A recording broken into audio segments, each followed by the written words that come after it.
A monster, Kai had always assumed, would announce itself as a monster. This was the great error of his education, and the nameless ship had come across the black water to correct it. Because the thing that walked down the gangway in the grey morning onto the iron stair of Blackflint was not a monster.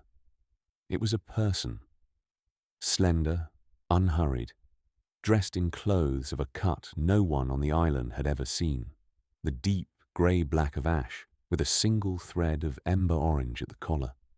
It moved like someone who had never in their life been afraid of a room. And when it reached the top of the stair, where half the island stood armed and waiting, it did the most disarming thing imaginable.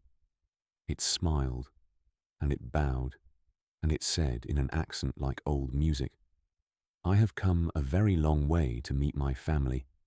Which of you is the boy who broke the glass?" Kai would think about that moment for the rest of his life. Not the ship, not the mark on the prow.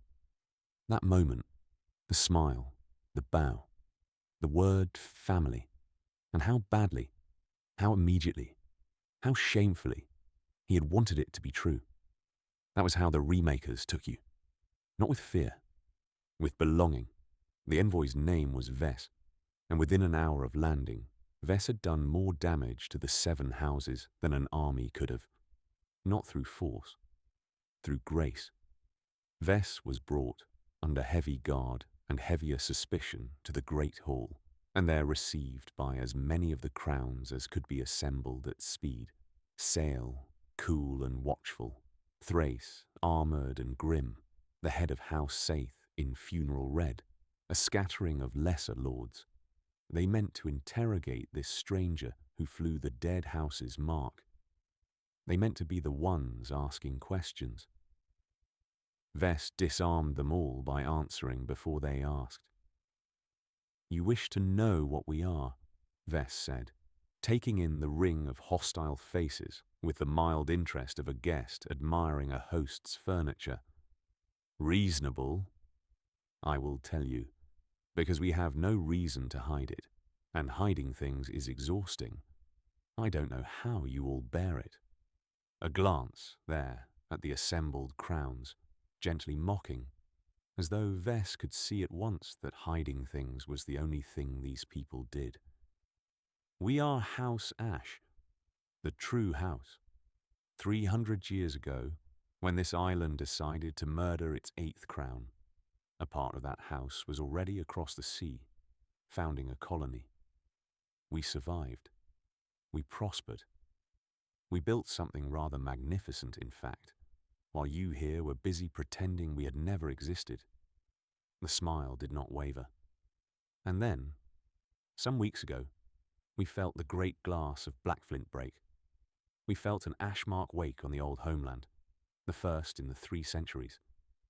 And we came home to find our lost kin and bring him into his birthright." "His birthright," Sale repeated, and his voice was very soft. And Kai, who was learning to read Sale the way one learns to read weather, heard the danger in that softness. "His birthright," Vess agreed warmly. "You have a boy here, my lords, who is the last ember of the homeland ash, alone, untaught, feared. Hunted, I shouldn't wonder, by the very people now glaring at me." A glance around the room, amused. "Where we come from, he would not be hunted. He would be honoured. He would be taught what he is by people who love what he is. He would be home." Vess turned, then, and found Kai at the edge of the hall. Found him unerringly, as though Vess had known exactly where he stood the entire time. And the warmth in that gaze was the most dangerous thing Kai had ever felt aimed at him. "And there he is," Vess said softly. "Hello, cousin. You have your grandmother's eyes." That night, Kai could not stop thinking about it. He sat in the hall of his dead house, under the grey banner, with Wren and Day, and he tried to be the lord they needed, and he could not stop thinking about the word cousin and the phrase, your grandmother's eyes. I never knew her, he said aloud, not quite meaning to. My grandmother. I never knew anyone. I was a name in a registry at an inn. No family, no house, nothing that came before me. He looked at his hands. And that person, walks off a ship and tells me I have a grandmother, that I have your eyes, that there's a place across the sea full of people who are like me, who wouldn't be afraid of me. He laughed, short and bitter. Do you have any idea how much I want that to be true? Yes, said Wren. It was the way she said it that made him look up, not gently, flatly, with the particular weariness of someone who has watched this exact trap close on people before. Yes, I know exactly how much you want it to be true, Wren said, because I watched Vess work that room today, and I have been trained since I could walk to recognize what I saw. And what I saw frightened me more than the ship did. She leaned forward. Kai, I'm Moran. I was raised by people who manipulate for a living, in a house that treats affection as a tool. I know what it looks like when someone is reading you and feeding you exactly what you hunger for. And Vess read you in about 4 seconds and served you. The one thing this whole island has spent a year proving you can't resist. She held his eyes. Belonging, a family, a home. The thing you've wanted since before you had a name. Maybe it's just true, Kai said. Maybe they really are my family. Maybe for once the thing I want and the truth are the same thing. Maybe, Wren allowed. I hope so. I genuinely hope so, because gods know you've earned it. She stood. But I've spent the day doing what Morans do, which is asking quiet questions in quiet places to people who owe my old house favours they'd rather I didn't collect. And I've learned the first true thing about your lovely new cousins across the sea. She looked at him, and there was no smile anywhere on her now. And I need you to hear it before you fall in love with them. Will you hear it? Kai's mouth was dry. Tell me. There's a reason no one's heard of them, Wren said. A trader my old house keeps on retainer. A man who sails further than anyone admits sailing. He's been to the edges of their realm, never the heart of it. No one goes to the heart of it and comes back to talk. But the edges. She wrapped her arms around herself, and Kai realized she was cold, in a way that had nothing to do with the hall. They rule, Kai, the whole realm. A nation of them, ruled by the ash. And do you know how you rule a nation when your magic is the power to unmake anything? Any wall, any weapon, any spell? Any person, Kai said quietly. Any person. Wren nodded. He told me, the trader, that in their cities no one raises their voice. No one rebels. No one even thinks too loudly, because everyone has seen what happens. Not execution. Execution leaves a body, a martyr, a grief that can turn to anger. The ash don't execute. She swallowed. They unmake. A man displeases them, and he is simply less the next morning, his defiance gone, or his memory of why he was angry, or the part of him that could love the people he was protecting. They take pieces. They leave a person standing who looks like the person who was there before, but who has been quietly hollowed out in exactly the places that made them a problem. She looked at him. He said, the worst thing isn't the ones they hollow. It's that everyone else can see it. Everyone walks around knowing that the people they love could be edited at any time into someone safer. And so everyone edits themselves first. A whole nation that has learned to unmake its own defiance before the ash have to. The hall was very quiet. Det had stopped pretending to write in his ledger. That's what Car was, Kai said slowly. What he warned me I could become. The hunger that takes the easy thing, the close thing, the person, until there's nothing left but the hunger wearing a shape. He felt cold now too. He warned me about one man losing himself, and across the sea there's a whole nation that lost itself. That does it on purpose. As government. As government, Wren agreed. And it sailed across the world, flying your mark, smiling, to bring you home to it. She crouched in front of him, so he had to meet her eyes. I'm not telling you to hate them. I'm telling you to be careful. Because the most dangerous thing about Vess isn't the lie. It's that most of it is probably true. They probably are your family. There probably is a place where you'd be honored instead of hunted. The trap isn't false, Kai. The trap is real and warm, and it has your grandmother's eyes. She stood. That's what makes it a trap worth crossing an ocean to spring. Lord Sale had watched the Envoy work the great hall, and where everyone else in the room had felt fear or wonder or the warm pull of Vess's charm, Sale had felt something colder and more useful. Recognition.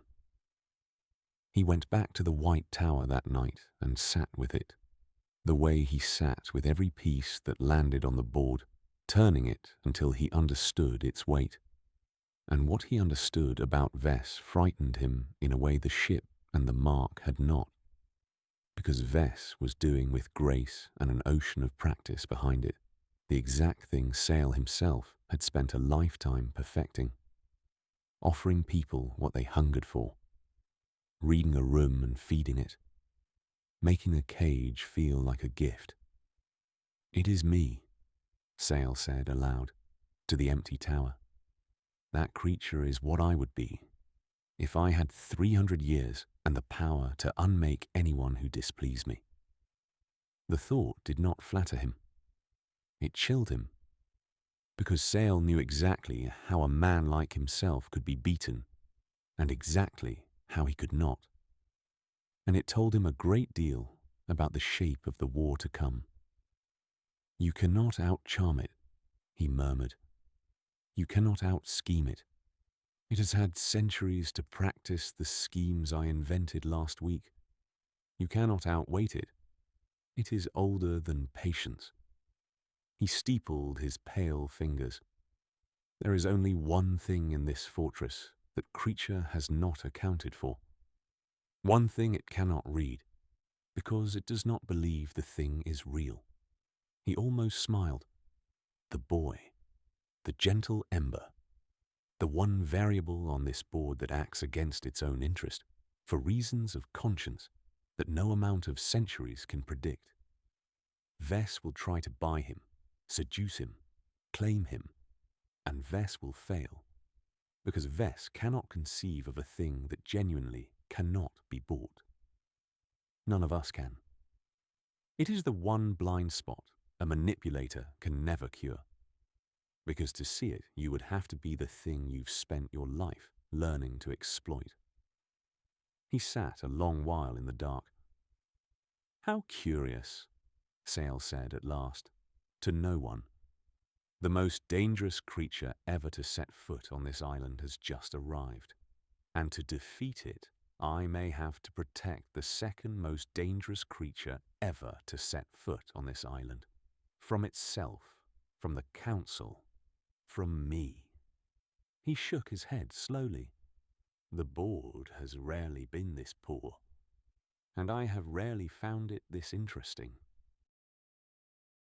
Vess gave the demonstration 2 days later and made it look like an accident, and that was the most frightening thing of all, because making cruelty look like an accident was a thing Kai had thought only Sale knew how to do.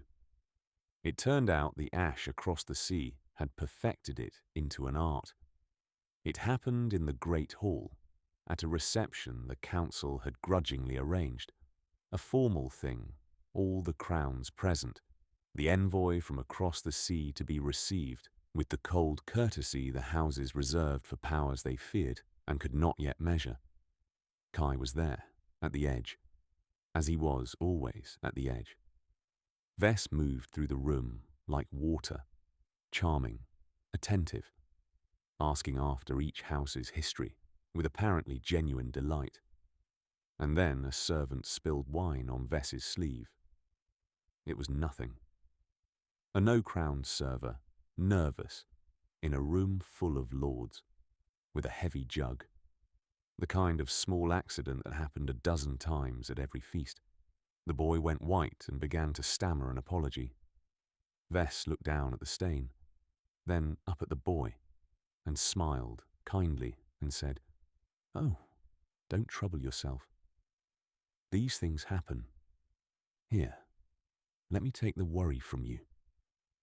And the boy's fear simply went away. Kai felt it happen, felt the small cold pull, so practiced, so precise, so unlike his own clumsy hunger, a surgeon's cut where Kai's was a hammer. Vess reached into the boy with the unmaking and took out his fear, neatly, the way you might pluck a thread from a sleeve, and the boy's face went from terror to a slack, pleasant, empty calm. He smiled, he bowed, he walked away content, and he would never again, Kai understood, feel the particular fear he had felt in that moment. But he would also never again feel whatever else had been tangled up with it, because you cannot take only one thread from a person. You take everything woven through it. The whole room had seen. That was the point. Vess had done it in front of every crown on the island, gently, kindly, with a smile, framed as a mercy. And what every lord in that room understood, in their bones, was the message underneath it. This is what we can do, to anyone, kindly, in front of you, and you cannot stop us, any more than you could stop the boy, any more than you could stop the glass. We do not need to threaten you. We simply need to let you watch. "You see," Vess said, into the silence, looking directly at Kai now across the whole length of the hall, warm and terrible. "It need not be a brutal thing, cousin. That is what they never understood here, these poor frightened people who buried us. The gift is not a weapon, it is a kindness. We simply remove what troubles people." The smile widened very slightly. "You will learn. When you come home, you will learn how gentle it can be." He had been in the great hall for the demonstration. He had seen the server's fear plucked out like a thread, seen the slack, pleasant emptiness left behind, and he had said nothing then, because no crowns did not speak in halls full of lords. But that night, in the hall of the 8th house, with the lamp turned low, Date said the thing he had been carrying since the afternoon, and it was not what Kai expected. "I keep thinking about the server," Det said. "He was turning a quill over and over in his fingers, not writing. Not because it was cruel, because it wasn't. That's the part I can't put down." Vess did it kindly, smiling, took the boy's fear away, and the boy walked off happy. And every lord in that room watched it and was horrified. But the boy himself wasn't. He felt better. He'll go to his bed tonight feeling lighter than he has in years, and never know what was taken with the fear, never know there's a hole in him now. He set the quill down. "That's what frightens me, Kai. Not that they're cruel, that they're kind, and the people they hollow out are grateful. How do you fight that? How do you warn people away from something that feels like mercy? You can rally folk against a monster, How do you rally them against being made comfortable? Kai had no answer, and Date did not expect one, and that was somehow the worst part. I grew up in the cove, Dare went on quietly. We don't have much down there, but we have our angers, our grudges, our grief over the ones we lose on wet stairs. They're ugly things to carry, and they keep us up at night, and they're ours. They're the realest things we own. He looked at Kai. And that creature is going to go down to the lower town. You watch. It already has its eye that way. And it's going to offer to take all of it away. The anger, the grief, the grudges. Offer to make my people comfortable. And some of them will say yes, Kai, because they're tired. Because carrying it is hard. And they won't understand that the anger is the only thing that's kept them from being furniture all these years. That the day they let someone take their grief is the day they stop being people and start being quiet, manageable, theirs. His honest face was drawn. Promise me something. Whatever happens with the council and the ship and all of it, promise me you won't let them take the cove's anger. It's not pretty, but it's ours. It's the last thing that's ours. Don't let them make us comfortable. I'd rather we stayed angry and real than became grateful and empty. Promise me. I promise, Kai said. And he meant it. And he did not yet know, could not have known, how soon and how terribly that promise would be tested in a square in the lower town over a grieving porter, with Vess's kind hand reaching out to take exactly what Day had begged him to protect. That night, Kai went down into the dark, to the only person who could tell him the truth about the thing across the sea. Because the thing across the sea had his mark and his grandmother's eyes, and he needed to know how afraid to be. Carl was where he always was, in the deep stone room, in the chair, slowly unmaking himself across 3 centuries. A ship has come, Kai said. I know, said the dry voice. I felt it. From across the water, I felt it. I have felt it coming for weeks, and hoped I was wrong. The grey head lifted. You have met them then. The Remakers. Kai went still. You know that name. You know what they are. I know exactly what they are. And something in the grey, ruined face that Kai had never seen there before. Not the sorrow, not the weariness, but something worse. Shame. I know what they are, child. Because I am the one who made them. The voice cracked, dry as old paper. 300 years ago, when this island fell on our house, I did not only survive. Before the end, I sent a part of our people across the sea to live, to carry the faith forward where the 7 could not reach them. I saved them. The grey hands trembled, and I have spent 3 centuries in this dark, feeling across the water what they became with the gift I saved, and unable to face it. They were meant to remake a broken world. Instead, they broke it further and called the breaking order. The hollow eyes found Kai. I have been waiting for you, child, not only to teach you what you are, to learn from you the answer to the question I could not bear to ask, whether the ash can be saved at all. A terrible pause. Or whether everything I preserved should have been allowed to die. Kai climbed up out of the dark before dawn, carrying the thing Kor had given him, and it was too heavy to carry alone. So he did the only thing his house had ever been able to do with an unbearable weight. He took it to the banner, and he sat beneath it, and he tried to understand. His mentor had made the Remakers, the kind old ruin in the dark, the only other ember of his house. The one who had taught him everything, had 300 years ago saved the cruel half of his own people and sent it across the sea to become the thing now anchored in the harbour. The grief of it, Kaur had said, I have felt across the water what they became and been unable to face it. And the thing that frightened Kai most was not the revelation itself. It was the recognition in it, because Kai understood exactly why Kaur had done it. Faced with the death of everything he loved, the old man had chosen survival over purity, had saved the wrong half of his house, because it was the half that could be saved, and told himself the better part would grow back in time. Kai understood that choice in his bones, because it was the same choice the hunger offered him every night.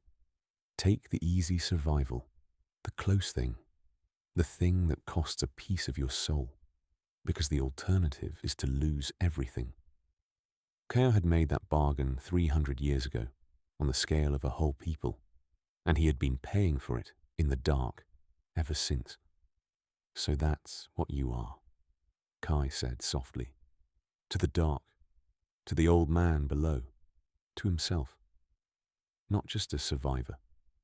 The first one of us to feed the hunger to stay alive, and spend the rest of forever watching what it cost. You're not my mentor. You're my warning. You've been showing me my own future every time I come down those stairs.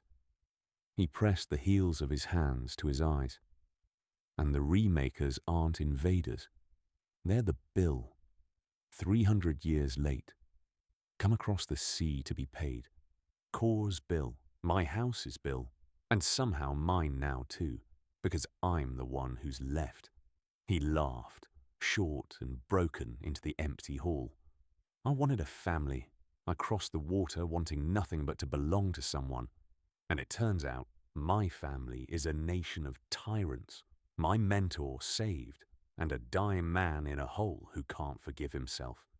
And I'm the one who has to decide whether any of it should have lived at all. He looked up at the banner, at the black ring, at the words, we unmake, that we may remake. Kor unmade a fleet to save them. The remakers unmade a nation's soul to rule it. And I'm supposed to be the one who finally does the second half. The remaking. The gentle part. His voice dropped. No pressure. No pressure at all. He did not sleep that night. But somewhere toward dawn he made a small decision. And it steadied him. That whatever his house had been, whatever Kor had done, whatever the remakers had become, the bill came due in his hands, and he would decide what was paid with it. Not the architect, not Sale, not the hunger. Him. That was the only freedom anyone on this island ever had. Not to choose your inheritance, but to choose what you did with it. And Kai intended to use that freedom all the way to the end, however short the end turned out to be. That was Sigil and Ash, Episode 12, The Envoy. The story continues in Episode 13, A Lawful Murder. Subscribe to follow Kai's story.